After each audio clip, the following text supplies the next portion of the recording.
Hey y'all, welcome back to our channel. Today we got something extra special for y'all. DreamWorks hit us with a gem, The Wild Robot. It's inspired by the 2016 book by Peter Brown, but the director put his own spin to it after his daughter fell in love with the story. They tweaked the characters, polished the plot, and turned it into something that was just beautiful. We got the mini mots back and they will be joining us on this adventure. And let me tell y'all, they were all in on this one. It was definitely a fun ride. But before diving into the good stuff, y'all, we gotta give a huge thank you to y'all because we just hit 250 subscribers. Y'all are the real MVPs here. Shout out to y'all. Every like, every sub, it all helps us to bring these great reviews and just share something that we love with y'all, and we're just so grateful that y'all are here with us on this journey. All right. Let's not keep you waiting any longer. But as always, remember, this review is spoiler free to make sure it's a story you'll want to see. Let's check it out.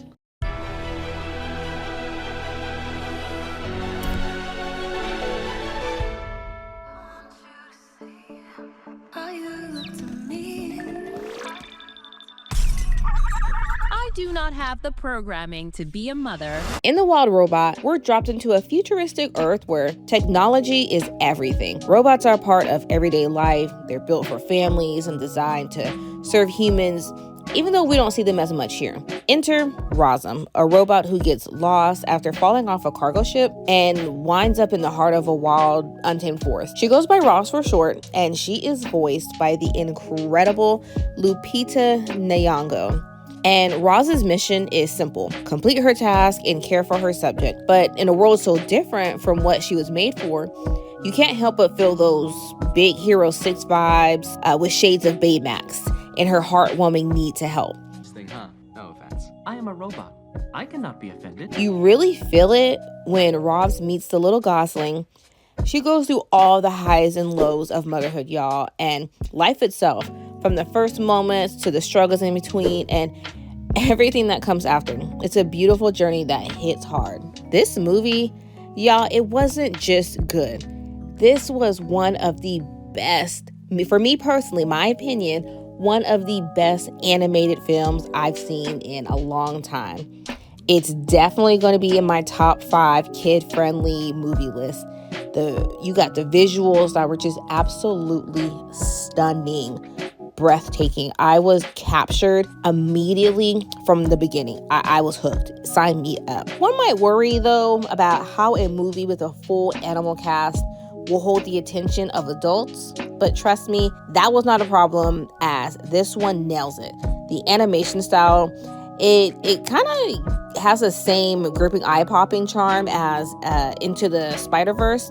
And honestly, like I said, it's one of the best animated films of the year, hands down. These animators have been cooking lately, and they ate and they left no crumbs. Roz is our window into this incredible world, and we're right there with her as she learns and grows, as she figures things out. We meet some unforgettable co-stars like Fink, voiced by Pedro Pascal. Seriously, this man has been working lately.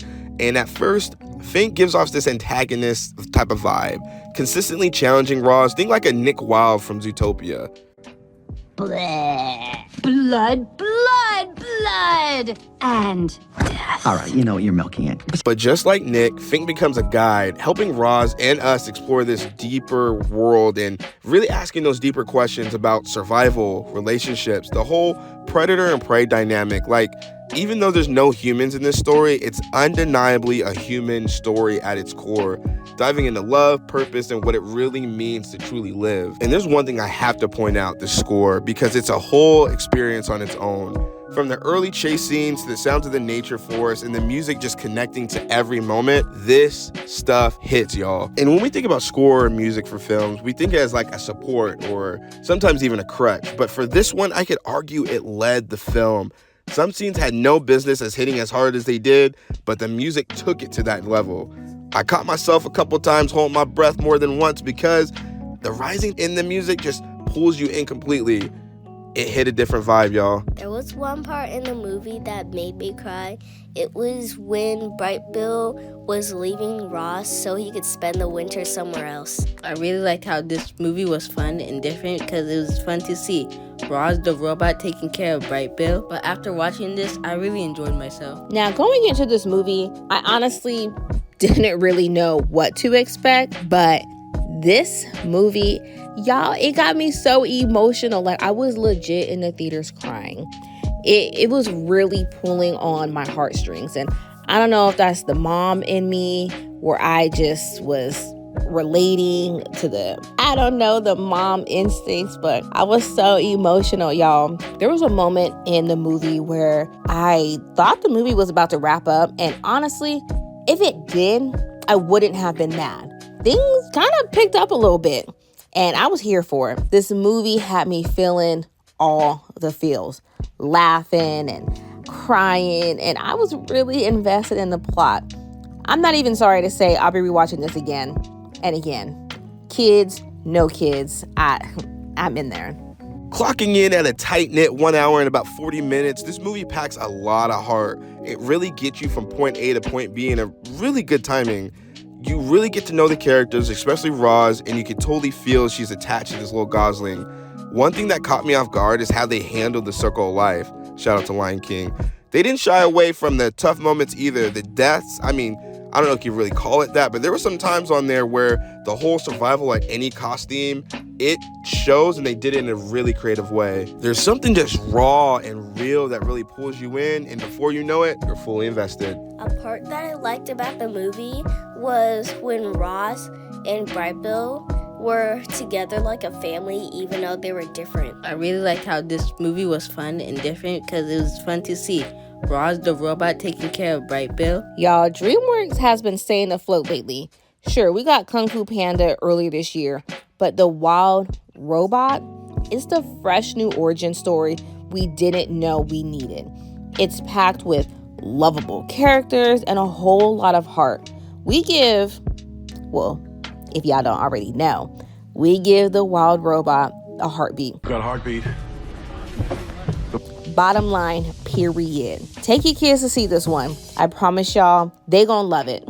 I wanna know what y'all think. If the kids loved it, let me know. If y'all loved it, let us know down below. Thank you guys for taking your time out of your day to come out and check out this video and really see us deep dive into these movies. Me, Miss Mod, and the Mini Mods really appreciate you guys and always want to go ahead and reach out. If you want to join our family, go ahead and join our journey as well. Go ahead and smash that like button and sub button. Go ahead and check out the other videos as well. We would always love to hear your insight on these movies. The Mini Mods really appreciated this one, really enjoyed it, and that's the only thing that you can really take out of these for sure. So as always, you guys, tell someone that you love them. We will check you guys in the next one. Bye.